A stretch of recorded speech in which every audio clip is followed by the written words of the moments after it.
要看见成功慢慢实现，因为爱能让梦想起飞。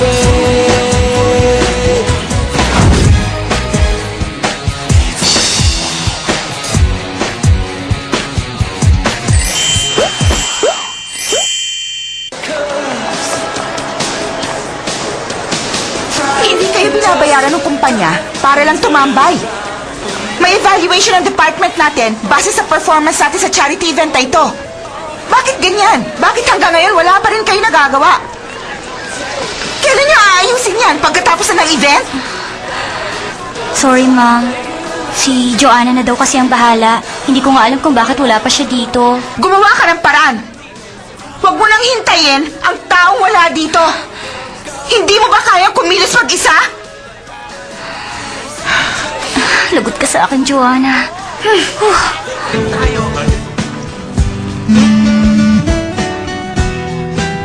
Hello? Tina, ano na nangyayari sa meeting? Eto, patapos na. Nakapirma na sila ng kontrata.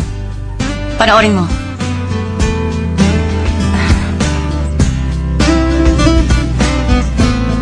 Thank you. Good job.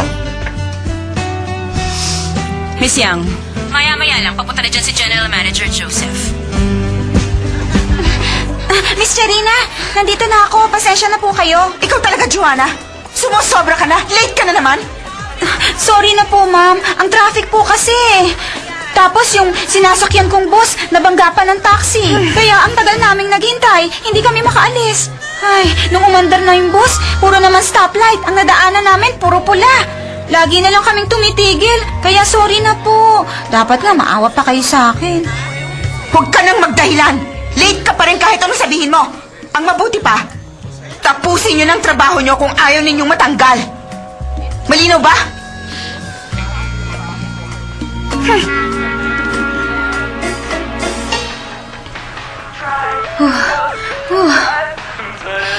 Paano na yan? May hindi nga natin alam kung anong gagawin natin. Ano bang magandang ibenta? May naisip ka ba? Sarili natin. Ha?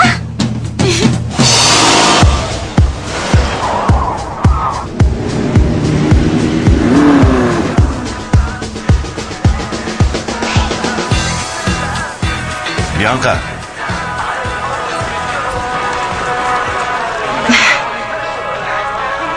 Hi, sir. Hi. Papunta na raw si Joseph. Kaso baka hindi siya umabot sa ribbon cutting. Walang problema. Si Joshua. Huwag ka na mag-abala sa kanya. Everything included? Hot lady servicing booth? Ano to, Joanna? Kahit na anong serbisyo, gagawin nating dalawa. Joanna, ang galing mo talaga. Teka nga, paano ka naman nakaisip ng ganitong klaseng gimmick? Genius yata ako. Alam mo ba, 30% ang kikitain natin dito ay mapupunta sa charity. Dahil wala tayong retail price, sa atin na yung 3%. Makonsensya ka naman, Joanna. Charity event nga to. Kickback ka pa, masama yan. Pwede ba, ha? Tigilan mo na nga ako. Kumpara sa pulubi, mas kailangan mong charity. Para sa'yo tong ginagawa ko. Ikaw na yata ang pinakakawawang tao na nakilala ko. Kung hindi ako nabuntis sa'yo, hindi ko sana pinakasalan ng walang kwenta ng ama. Namatay siya ng maaga at iniwan sa atin ang taniman. Hindi naman malakas ang kita natin sa ani, kaya kailangan mong tumulong tuwing may libre kang oras. Ate, tulungan mo naman ako. Pautang naman akong pera. Sige na. Alam ko naman di mo ako matitiis eh. Iha, pagpasensyahan mo na sana ako. Hindi ko sinasadya. Hindi ko na maalam eh. Yung investment, isa palang scam. Akala ko pa naman, yayaman ako. Kita mo na? Ikaw ang ultimate charity case. Nagpapakamartir ka para sa pamilya mo. Pare-pareho naman silang walang kwenta. Huwag ka nga magsalita ng ganyan. Magtrabaho na tayo, tara na. Kahit anong gusto ninyo, magagawa namin. Subukan nyo kami! Lapit na. Mura lang ang servisyo namin. Kunat lang. Massage service, 100 lang.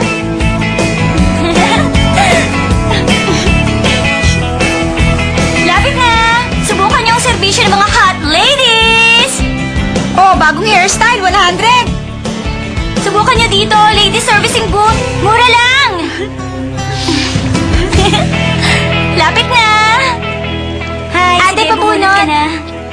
cute mo naman.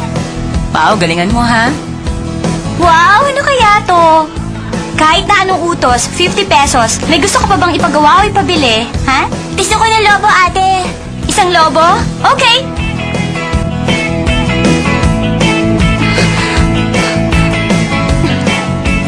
Pili Isang lobo?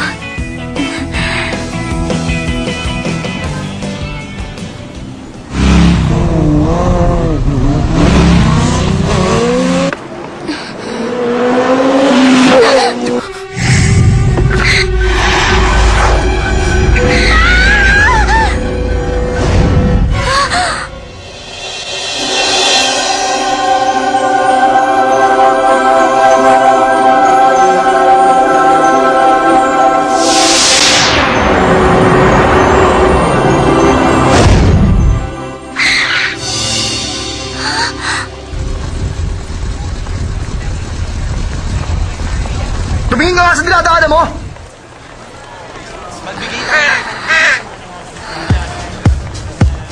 Magandang araw. Salamat sa pagdalo niyo sa charity event ng Ho Department Store. Una sa lahat, tinatawagan namin si Chairman Ho para sa ribbon cutting. Simulan na natin.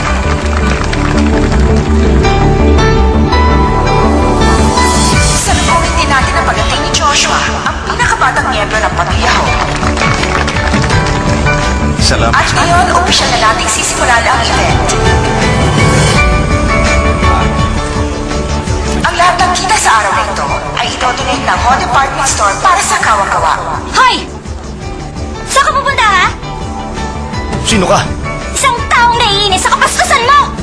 Umalis ka na nga dyan, baliw. Loser! Gusto kong bayaran mo ang lobang nabitawan ko! Numuntik na ako masagasaan! Ano bang sinasabi mo, ha? Bitawan mo nga ako! Yung lobang hawak ko kanina, nabitawan ko dahil ang bilis mong magpatakbo ng motor! Palitan mo yon! Hindi ako nagbibiro! Dahil lang sa isang lobo, nagkakaganyan Ayusin ka mo na. ang problema. Bayaran mo sige yun! po. Bakit kita babayaran? Magbayad ka na! Miss, ako na lang bibili ng lobo. Hindi! Siya ang may kasalanan! Kaya siya ang dapat na bumili! Sandali nga, ilang taon ka na ba? Tapos ka na ba mag-kinder? Eh ano naman? Sandali! Saan ka pupunta? Palitan mo yung lobo ko!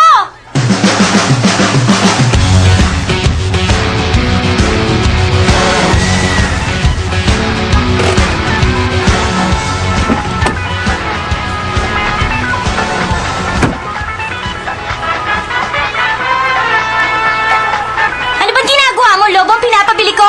Hoy nene, binilhan na lang kita ng ice cream. Meron nang bumili ng lobo mo. Maghintay ka dito at magkunwari ka na lang na sinto-sinto. Dito ka na nga lang.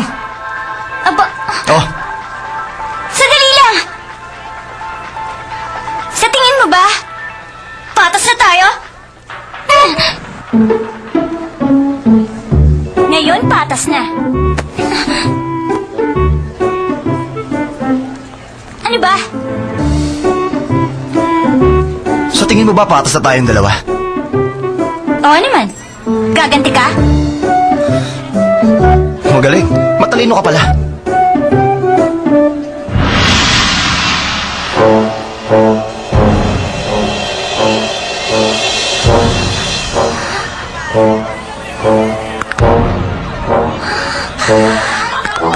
Ami, sandali, yung lobo mo. Aray! Oy, saan ka pupunta? Saan ka pupunta, ha? Bumalik ka dito! Bitiwan mo ako! Dito ka lang! Tigilan mo na yan.